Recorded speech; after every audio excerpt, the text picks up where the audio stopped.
좀 더 나은 과학 축제의 방향을 찾아보는 그런 좋은 자리가 마련이 된 것 같고요. 저는 순수하게 과학 축제라는 게 저는 기본적으로 과학 축제가 갖고 있는 기능이라는 게 처음에는 우리가 대한민국의 과학이라는 게 뭔지 또는 과학 문화라는 것 자체가 없어가지고 가능한 한 좀 쉽고 편하게 많은 국민들이 과학을 접할 수 있는 기회를 줬다 그러면 이제는 조금 더 한 걸음 나아가서 좀 이게 과학이라는 게 항상 뭐라고 할까요? 이게 뭐 논밭 가능성, 보류 가능성을 전제로 한 그런 과학적 방법론이 가장 핵심이고 그런 가운데서 국민들이 좀 더 과학에 대한 기본 소양과 지식을 토대로 해서 그런 과학적인 사고방식, 합리적인 사고방식을 키워서 왜냐하면 우리나라를 포함해서 전 세계적으로 모든 문제가 사실은 사회적 갈등, 사회적 이슈가 과학기술과 관련이 되어 있거든요. 그래서 과학기술에 대한 기본적인 수양을 갖추고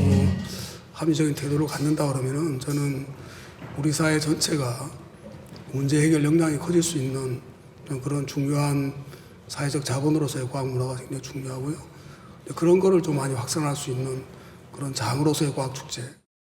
제가 여기서 말씀드릴 거는 저희가 주무부처인 과학기술정보통신부와 저희 한국과학창의재단이 과학문화라는 이 화두를 가지고 이 축제를 어떻게 정책적으로 좀 변화를 시켜왔고 그리고 앞으로 축제를 좀 어떤 방향으로 좀 하고 싶은지 그리고 특히 올해 그 대전에서 한번 지역이랑 협력을 해서 개최를 하게 됐는데 이게 그냥 객관적으로 어떤 성과가 있었고 어떤 숙제가 있는지 그냥 그것만 드라이하게 짚고 넘어가려고 합니다. 처음에는 그냥 그 한각 그런 데다가 크게 이렇게 뭐 지어놓고 그 안에서 그냥 얘기하는 것 자체 그리고 과학자들과 소통하는 것 자체 그리고 연구 성과를 보여주는 것도 너무 신기한 거였어요.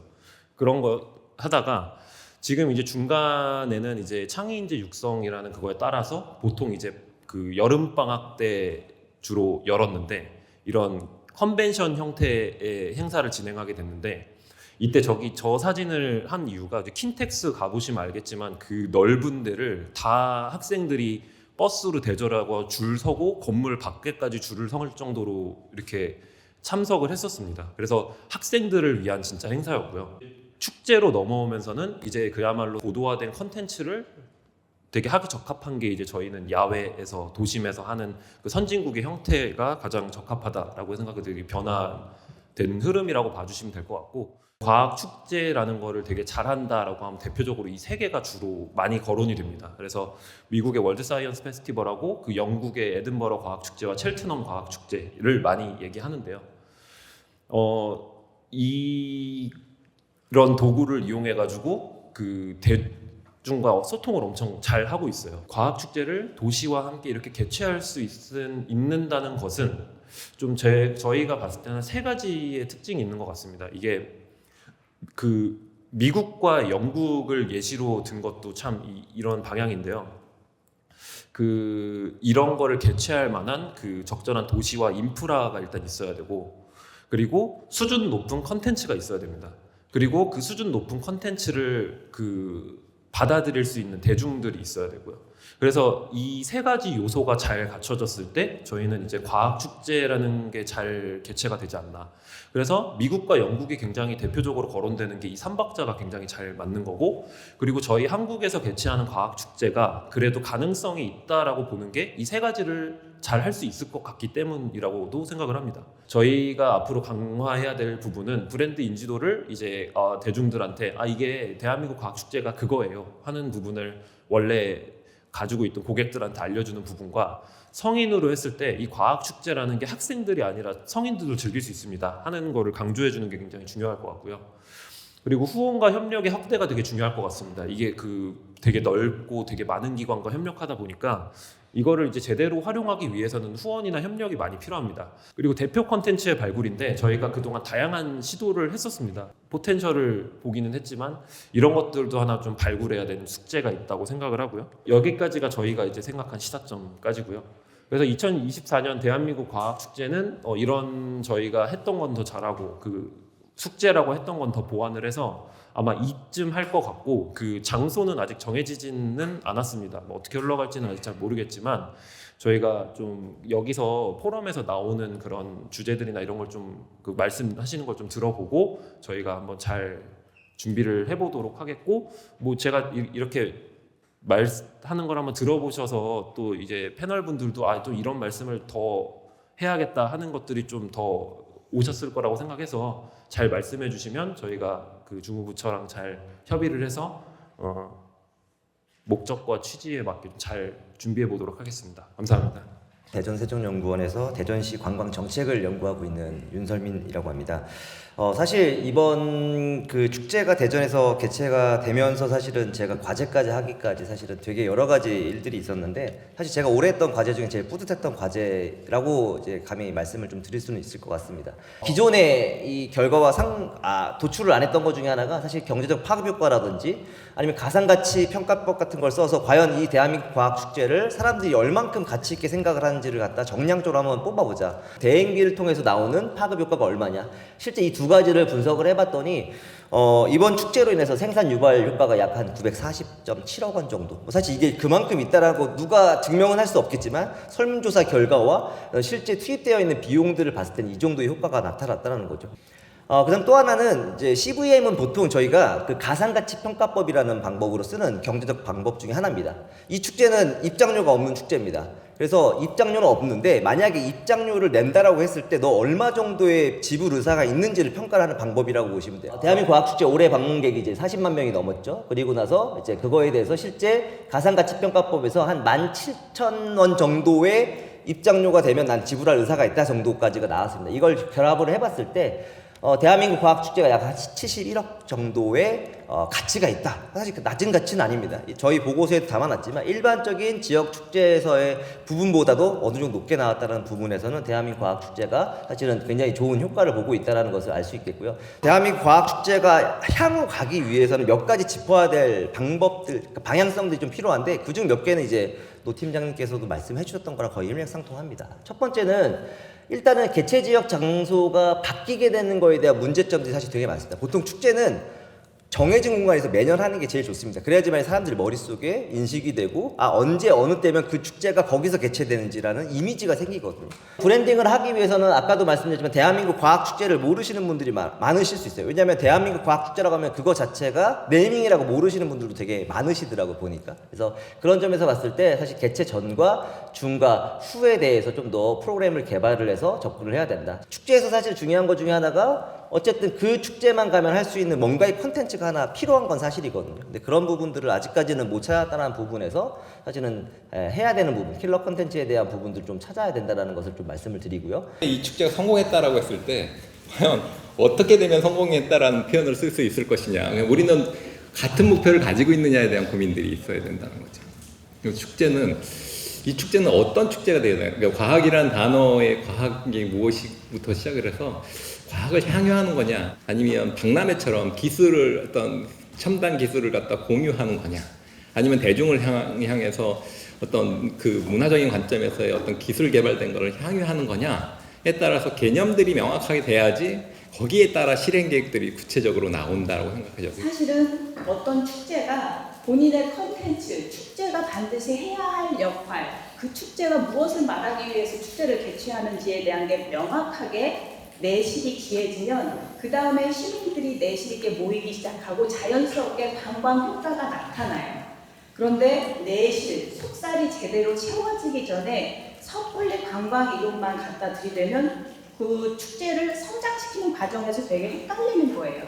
진짜 오래 갈 수 있는 컨텐츠가 만들어지기 전에 계속 정량적인 조사만 하고 그런 효과를 드러내기 위해서 어떻게 보면 본질적인 고민보다 한 발 뛰어넘는 그런 과정이 생길 수가 있거든요. 지금 과학축전 같은 경우는 이래저래 사실 체험 프로그램을 굉장히 나열하는 쪽으로 지금 집중돼 있잖아요. 큰 맥락에서 우리가 하고자 하는 메시지가 명확하지 않으면서 종합축제로 가고 있다. 그래서 앞으로 이 축제가 장기적으로 잘 가려면 그해 이슈, 우리가 대한민국 최고의 과학 축전으로서 올해 우리가 이야기하고자 하는 건 뭐야? 이게 명확히 드러날 수 있는 그런 프로그래밍, 그런 연출이 돼야 된다는 걸 말씀을 드리고 싶고, 저는 좀 반성해야 될 부분이 뭐냐면 축제하는 사람들이 축제를 하는 게 아니라 축제에 대해서 얼라이언스죠. 협력기관들이 축제 방향성에 대해서 논의할 수 있어야 된다고 생각을 해요.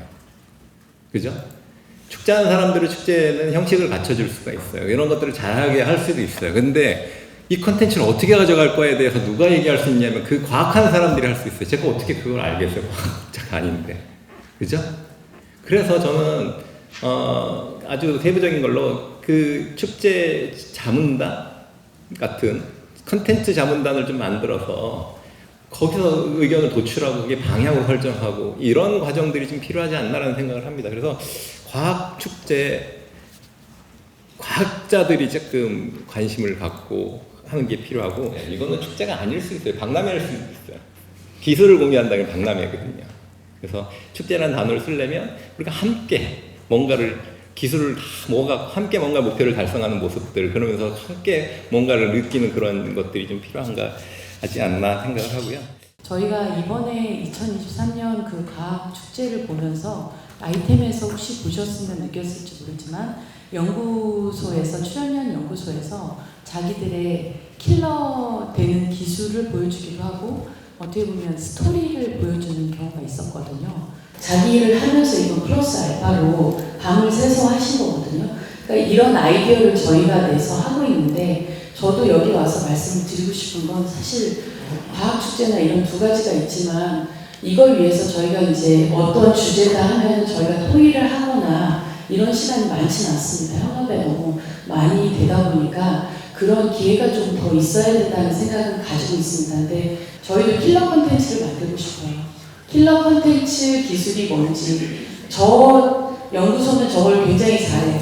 그러면 그거에 대해서 호기심을 가진 사람들이 저희 전시관에 왔다가 나중에는 거기에 대한 꿈을 키울 수 있는 거잖아요. 그래서 저는 이런 목적으로 이 축제가 기획됐다고 저는 생각을 하거든요. 그래서 그런 부분에서 출연연이나 저희 과기원들은 열심히 하려고 노력을 하고 있는데 거기에 대해서 좀 더 관심을 주시고 사실 예산 부분도 마찬가지입니다. 어느 정도는 해주시고 저희의 네트워킹을 할 수 있게 정부에서 좀 더 관심을 가져주신다면 저희는 완전 전문가로서 이건 아니지만 저희가 하는 일 플러스 알파로 더 보여주도록 노력을 하려고 합니다. 결국엔 저도 이제 왜 이 축제를 해야 되는가 그 질문을 그 에딘버러 사이언스 페스티벌에 계속 가다 보니까 그 사무국의 CEO나 그 책임자들이 있잖아요. 그분들의 그 답변이 참 멋졌어요. 뭐냐면 왜 과학 축제를 하시죠? 라고 물었더니 우리는 합리적 질서를 그러니까 합리적 사회를 만들어 나가는 데 있어서 과학이 되게 중요한 그 도구고 수단이고 분야다. 그래서 합리적 사회를 만들기 위해서 그러니까 과학적 증거 기반, 팩트 기반의 그 어떤 사고를 할 수 있도록 이 축제를 구성을 하고 이렇게 축제를 하는 이유가 여기에 있다. 그런 얘기를 딱 한마디로 얘기를 했는데 영국에서 특히 최근에 사이언스 캐피탈이라는 그 키워드를 상당히 그 과학 커뮤니티에서 많이 얘기를 해요.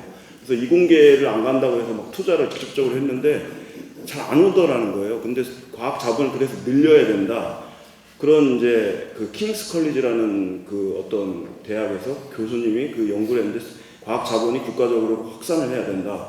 그러니까 소외된 계층 모두 다 과학 자본이라는 개념을 이렇게 보급을 해야 된다. 그게 뭐냐? 과학 자본이 뭐냐면 우리가 과학을 느끼는 책이 많던지 과학자를 만나든지 이렇게 기관들이 많이 이렇게 있어서 실험실에 가보든지 이런 게 과학 자본이 축적되어 있는 국민들이 많을수록 과학 강국이 되는 거다. 과학문화 강국이 되는 이런 이제 개념인데요. 그러니까 우리가 이제 이런 어떤 얘기를 시작하고 좀 합의를 하고 우리 스스로도 이런 그 어떤 과학문화에 우리만의 정체성을 가져야 될 때라고 저는 이제 생각을 합니다. 후세, 다음 세대의 친구들에게 과학이 얼마나 우리 생활 속에 사실 이 모든 게 과학으로 기반이 된 건데 너무 익숙해서 이게 과학이라는 걸 우리는 잊고 살고 있는 건 거잖아요. 이게 얼마나 친근한가 이거를 좀 경험할 수 있게끔 해주기 위해서 저는 이 축제가 필요하다고 생각하고 지식 기반으로 간다면 지식 기반에는 레벨이 다를 수가 있어요. 근데 지금은 다 어린이 체험 수준에서 안전성 고려해갖고 그 정도의 체험만 이루고 있죠. 근데 단계별로 과학기다 그러면 더 높은 단계의 어떤 체험들이 있을 수 있거든요. 이런 게 없어요. 그러니까 그러다 보면 뭐냐면은 계속 똑같은 그 학년들이 똑같이 오는 거죠. 나이 든 사람이 원래 안 물어볼 이유가 없어요. 어떤 컨셉을 가져가는 게 좋은데 이게 진짜 뭐 세바시처럼 이런 식으로 강연 형태로 갈 거냐 아니면 체험 형태로 갈 거냐에 대한 것들은 한번 고민을 좀 해볼 필요가 있습니다. 그래서 그해 모아지는 의견들을 주제화해서 올해의 주제는 뭡니다라고 던질 수 있으면 그게 주제의 다양성이고 내가 올해만 가는 게 아니라 내년도 가는 이유가 될 수 있다라고 생각을 합니다. 저는 이제 뭐 에딘버러를 어떻게 우연히 한 4-5번 가면서 이제 과학축제에 대해서 좀 알게 됐는데 거기는 그 민간이에요. 35명, 40명. 거기는 35명, 40명이 1년 내내 축제를 위해서 고민을 해요. 그 맨파워가 있어요. 그러니까 에딘버러 쪽은 투자의 명목이 분명해요. 그러니까 컨텐츠를 투자하는데 15억 예산 중에 뭐 한 3-4억 뭐 이렇게 배정이 이렇게 돼 있고 그게 지속 가능하도록 계속 이렇게 꾸준히 하는데 어떻게 탄생했냐면 하나하나가 그 말씀하신 대로 과학자만이 아니라 과학자, 예술가, 연극, 배우, 뭐 기자 이런 식의 커뮤니티에서 한 3개월 동안 그걸 기획을 해요. 하나 프로그램을 위해서. 그리고 그거를 테스트베드로 무대에 올려봐요. 그리고 반응을 또 이제 청중들이나 누구 전문가들한테 받고 그거를 정제돼서 또 이제 축제에 올리는 거죠. 무대에 통과된 그 어떤 프로그램에 대해서. 근데 제가 이렇게 느낄 때는 거기도 이제 어떻게 보면 이렇게 가니까 이게 합리적으로 지속 가능하겠구나라는 거를 이제 느끼는 거죠. 저도. 벤치마킹 통해서 그쪽에 우수한 점들을 좀 가져오고 저희가 잘하는 거 있습니다. 이 출연료나 이런 거는 굉장히 조직이 잘 갖춰졌다고 생각하니까 잘 결합하는 그래서 좋은 축제가 됐으면 합니다. 오늘 이 토론이 좋은 출발점 모김입니다. 출발점이었으면 하는 그런 마음이 있습니다. 예, 오랫동안 수고하셨습니다. 감사합니다.